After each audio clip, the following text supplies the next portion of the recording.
है। देश में 24 घंटे में 1,85,248 नए मरीज मिल चुके हैं। देश में 24 घंटे में 1,026 मरीजों की मौत हो चुकी है। देश में 24 घंटे में 82,231 लोग ठीक भी हुए हैं। देश में 13 लाख के पार पहुंचा है एक्टिव केस का आंकड़ा।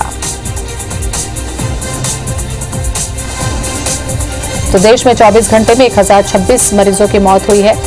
तो स्वस्थ होने वाले मरीजों का भी आंकड़ा बढ़ा है। 82,231 लोग 24 घंटे में ठीक भी हुए हैं। तो पूरे देश में इस वक्त 13 लाख के पार पहुंचा है एक्टिव केस का आंकड़ा।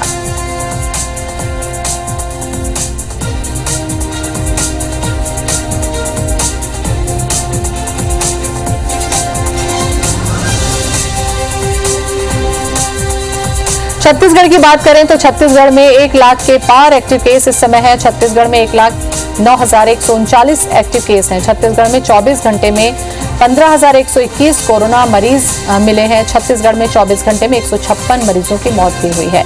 छत्तीसगढ़ में कल 4,139 मरीज डिस्चार्ज भी हुए हैं। रायपुर में सबसे ज्यादा 4,168 पॉजिटिव केस हैं। छत्तीसगढ़ में अब तक 4,71,994 लोग संक्रमित। छत्तीसगढ़ में अब तक 5,187 मरीजों की मौत हो चुकी है। छत्तीसगढ़ में अब तक 3,57,667 मरीज स्वस्थ हो चुके हैं।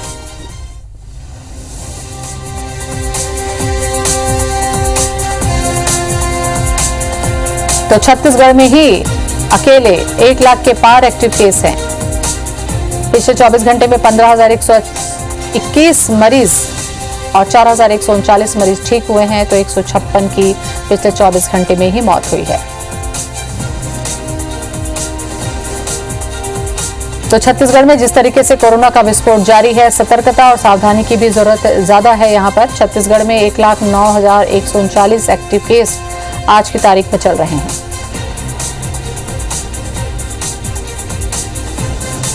तो पूरे देश में साथ साथ मध्य प्रदेश छत्तीसगढ़ में भी कोरोना का कहर जारी है। कई जगहों पर लॉकडाउन है, कई जगहों पर कर्फ्यू लगाया गया है, कई जगहों पर सतर्कता बरती जा रही है। बावजूद उसके कोरोना संक्रमण की रफ्तार रुक नहीं रही है, जो एक बहुत बड़ी चुनौती इस वक्त सरकार के सामने बनी हुई है।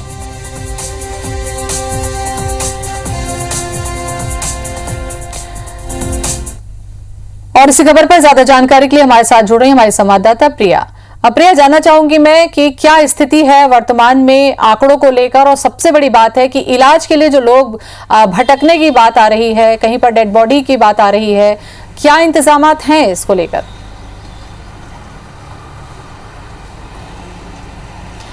बिल्कुल ज्योति, लगातार संक्रमण के मामले बढ़ रहे हैं और ये संख्या तेज़ी से बढ़ रही है। रोज़ाना जो मामले सामने आते हैं वो एक नया रिकॉर्ड कायम करती है। कल ही 15,000 से ज़्यादा नए मामले सामने आए और ये अपने आप में अब तक का सबसे बड़ा एक आंकड़ा बन जाता है।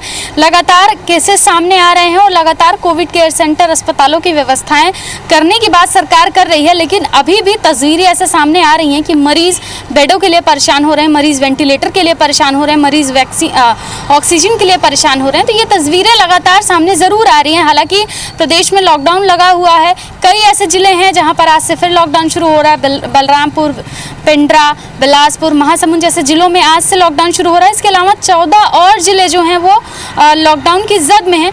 सरकार भी ये कह रही है कि जिनको माइल्ड सिम्टम है और जो अस्पतालों की स्थिति है, कोविड केयर सेंटर्स की स्थिति है, उसमें ये बात साफ है कि जिनको माइल्ड सिम्टम है या कम दिक्कत है, जिन्हें वो अपने घर पर रहें, होम आइसोलेशन वालों की संख्या बढ़ रही है। बावजूद इसके बेडों की स्थिति बहुत अच्छी नहीं है। हालांकि अभी एक राहत की ही बात माने कि इंडोर स्टेडियम में कोविड केयर सेंटर शुरू किया गया है, जहां पर 300 से ज़्यादा बेडों की व्यवस्था की गई है। लगातार माना में जो कोविड केयर सेंटर बनाया गया है, लालपुर में जो कोविड केयर सेंटर बनाया गया है, वहाँ पे बेडों की सुविधा दुरुस्त करने की कोशिश की जा रही है। मेकाहारा में भी वेंटिलेटर बेडों की संख्या बढ़ाए जाने पर बात चल रही है और जल्द ही ऐसा लग रहा है कि वहाँ पर भी जो है वेंटिलेटर बेडों की संख्या बढ़ा दी जाएगी। तो ये स्थिति बनी हुई है। लगातार प्रदेश में संक्रमण के मामले सामने आ रहे हैं और लॉकडाउन के जिलों की जो संख्या है वो भी बढ़ता जा रहा है।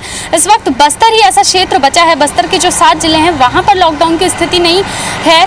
वहाँ पर जो है मरीजों की संख्या बहुत कम है, लेकिन अभी जो स्थिति है, जो चिंताजनक है, जो हम सबको परेशान कर रही है, वो ये है कि संक्रमण के मामले लगातार ग्रामीण क्षेत्रों में बढ़ते जा रहे हैं। और हम सब जानते हैं ज्योति कि ग्रामीण क्षेत्रों में स्वास्थ्य सुविधाएं उतनी दुरुस्त नहीं होती हैं। छत्तीसगढ़ जहां पर बहुत सारा एरिया जंगल का एरिया है, वहां से लोगों को लाने में, शहरी क्षेत्रों में या स्वास्थ्य सुविधाओं उन तक पहुंचाने में दिक्कत बढ़ जाती है। ऐसे में सरकार के पास भी एक चुनौती है और सभी के पास एक चुनौती है कि लगातार जो ग्रामीण क्षेत्रों में संक्रमण पैर पसार रहा है उसे कैसे कंट्रोल किया जाए, उस पर किस तरीके से काम किया जाए, उसके लिए किस तरीके का रोड मैप तैयार किया जाए।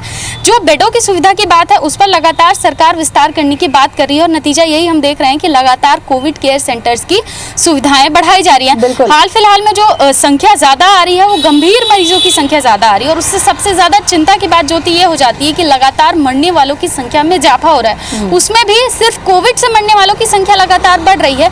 तो स्थिति चिंताजनक बनी हुई है। लेकिन जो लॉकडाउन है और रायपुर में जिस तरीके से लॉकडाउन का पालन हो रहा है हम देख रहे हैं कि बहुत कम लोग घरों से बाहर निकल रहे हैं। जो लोग घर से बाहर निकल रहे हैं, सबसे बड़ी चुनौती यही है कि अकेले रायपुर में ही 4000 से ज्यादा केस आ रहे हैं और इतने बेड तो वर्तमान में किसी भी हॉस्पिटल में है नहीं। ऐसे में अगर गंभीर मरीजों का आंकड़ा छत्तीसगढ़ में बढ़ता है तो फिर क्या होगा ये कह पाना बड़ा मुश्किल है और यही एक वजह है जो भय का माहौल चारों तरफ देखने को मिल रहा है। शुक्रिया आपका।